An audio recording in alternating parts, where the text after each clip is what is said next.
parte 2 de la biografía de Steve Jobs. Bienvenidos nuevamente a Ángel 2011 Geeks. Su vuelta y tras unas prácticas en la empresa Hewlett Packard en Palo Alto. En 1974 Jobs fue contratado como diseñador por Atari, compañía pionera de la por entonces naciente industria de los videojuegos.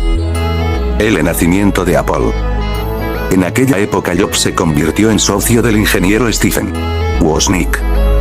Así, comenzó a fijarse en el potencial del ordenador doméstico en el que trabajaba su amigo y en el garaje crearon su primera oficina. Pusieron en marcha una placa base y luego un ordenador completo. En Apple es considerado el primer ordenador personal de la historia. En 1976, con el dinero obtenido de la venta de su furgoneta Volkswagen, fundaron la empresa Apple Computer, con sede en el garaje de la familia de Steve Jobs. Jobs eligió el nombre Apple como un homenaje a su fruta favorita, la manzana. A partir de entonces crearon diferentes versiones de Apple, siendo cada una más potente que su antecesora. En el año 1985 decidieron poner punto y final a su colaboración. Esto, ya que Stephen Wozniak quedó regalado a un segundo plano tras un accidente. Aunque se rumorea que fue debido al carácter complicado de Steve Jobs. El resultado de ambos conflictos fue que Wozniak se marchó de Apple en 1985. Su vuelta y tras unas prácticas en la empresa Hewlett Packard en Palo Alto. En 1974 Jobs fue contratado como diseñador por Atari, compañía pionera de la por entonces naciente industria de los videojuegos. El nacimiento de Apple. En aquella época Jobs se convirtió en socio del ingeniero Stephen Wozniak. Así, comenzó a fijarse en el potencial del ordenador doméstico en el que trabajaba su amigo y en el garaje crearon su primera oficina. Pusieron en marcha una placa base y luego un ordenador completo. En Apple es considerado el primer ordenador personal de la historia. En 1976, con el dinero obtenido de la venta de su furgoneta Volkswagen, fundaron la empresa Apple Computer, con sede en el garaje de la familia de Steve Jobs. Jobs eligió el nombre Apple como un homenaje a su fruta favorita, la manzana. A partir de entonces crearon diferentes versiones de Apple, siendo cada una más potente que su antecesora. En el año 1985 decidieron poner punto y final a su colaboración. Esto, ya que Stephen Wozniak quedó regalado a un segundo plano tras un accidente. Aunque se rumorea que fue debido al carácter complicado de Steve Jobs. El resultado de ambos conflictos fue que Wozniak se marchó de Apple en 1985. 200 empleados a raíz de una amplia reestructuración en la empresa. Jobs se vio forzado a dimitir. Pero esto no le impidió volver a emprender en solitario una nueva andadura empresarial. Steve Jobs en Next Computer y Pixar. Jobs fundó una nueva compañía informática, Next Computer, en el año 1985. A continuación, compró al director cinematográfico estadounidense George Lucas, por $10 millones, la división de animación de la productora del cineasta, Lucasfilm Limited. En 1986 nacieron los estudios de animación Pixar, centrados en la producción por ordenador de películas de dibujos animados. Steve Jobs participó activamente en la creación de la película Toy Story. En 1989, Next Computer lanzó su primer ordenador, repleto de funciones, pero que no resultó rentable por su elevado precio y su incompatibilidad con la mayoría de los sistemas existentes en el mercado. Steve Jobs cerró la división de ordenadores en 1993. Su vuelta a Apple en 1996. Apple decidió comprar Next Computer.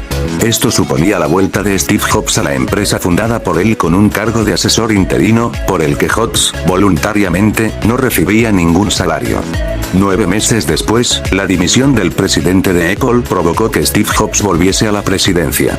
En agosto de 1997, Jobs anunció un acuerdo con la corporación rival, Microsoft, que decidió invertir $150 millones en Apple.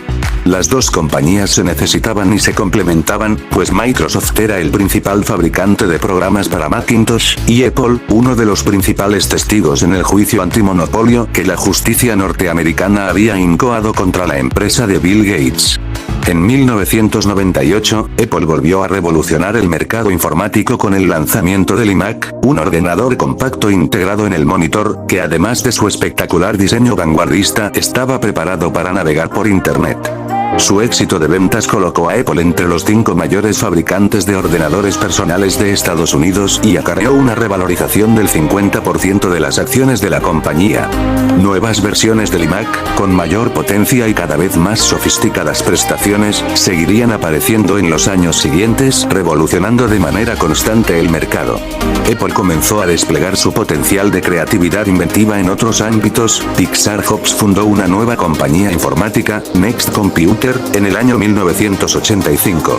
A continuación, compró al director cinematográfico estadounidense George Lucas, por $10 millones, la división de animación de la productora del cineasta, Lucasfilm Limited. En 1986 nacieron los estudios de animación Pixar, centrados en la producción por ordenador de películas de dibujos animados. Steve Jobs participó activamente en la creación de la película Toy Story.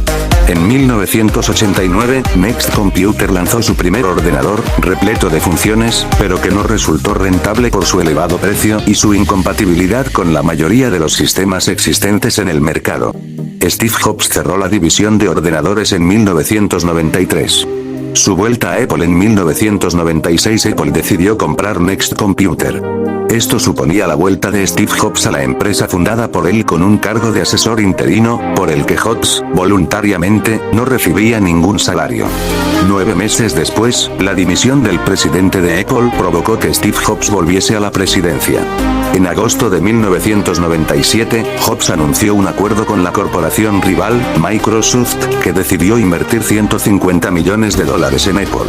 Las dos compañías se necesitaban y se complementaban, pues Microsoft era el principal fabricante de programas para Macintosh, y Apple, uno de los principales testigos en el juicio antimonopolio que la justicia norteamericana había incoado contra la empresa de Bill Gates. En 1998, Apple volvió a revolucionar el mercado informático con el lanzamiento del iMac, un ordenador compacto integrado en el monitor, que además de su espectacular diseño vanguardista, estaba preparado para navegar por Internet. Su éxito de ventas colocó a Apple entre los 5 mayores fabricantes de ordenadores personales de Estados Unidos y acarreó una revalorización del 50% de las acciones de la compañía. Nuevas versiones del iMac, con mayor potencia y cada vez más sofisticadas prestaciones, seguirían apareciendo en los años siguientes, revolucionando de manera constante el mercado. Apple comenzó a desplegar su potencial de creatividad inventiva en otros ámbitos, conjugando como siempre había hecho las novedosas funcionalidades con la máxima simplicidad de uso y elegantes diseños minimalistas. El primero fue la música digital, pues en 2001 desembarcó en el sector musical con un reproductor de audio de bolsillo, el iPod, y 2 años después creó la tienda musical iTunes, que lideró la venta de música en línea.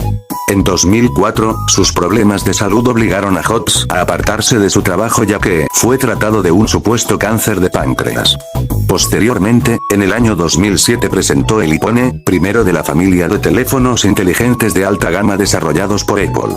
Las novedosas prestaciones del iPhone fueron pronto imitadas por otras empresas. ¿De qué murió Steve Jobs? En 2009, Jobs se sometió a un trasplante de hígado y delegó la mayor parte de sus responsabilidades en Timothy Cook. Aún así, todavía en 2010 sorprendió al mundo con el iPad, un híbrido de tableta y teléfono móvil sin necesidad de teclado ni ratón.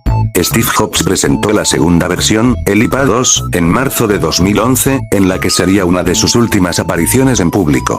Algunas informaciones reveladas con posterioridad, aunque no son totalmente fiables, indican que en realidad Jobs no falleció por un cáncer de páncreas. El fundador de Apple habría muerto, según estas investigaciones, de un sarcoma de Kaposi cuyos efectos, en pacientes de VI, son muy parecidos a los de un cáncer de páncreas. Es decir, según esta teoría, Steve Jobs padecía VI y al parecer también este tipo de sarcoma agravó su estado de salud.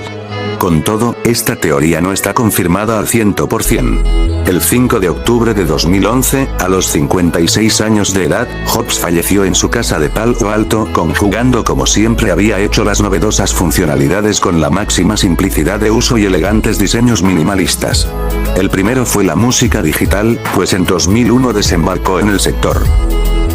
Bueno gente, esto ha sido todo, espero que hayan disfrutado el video, perdón si algunas cosas no se escucharon bien. Nos vemos en un próximo video.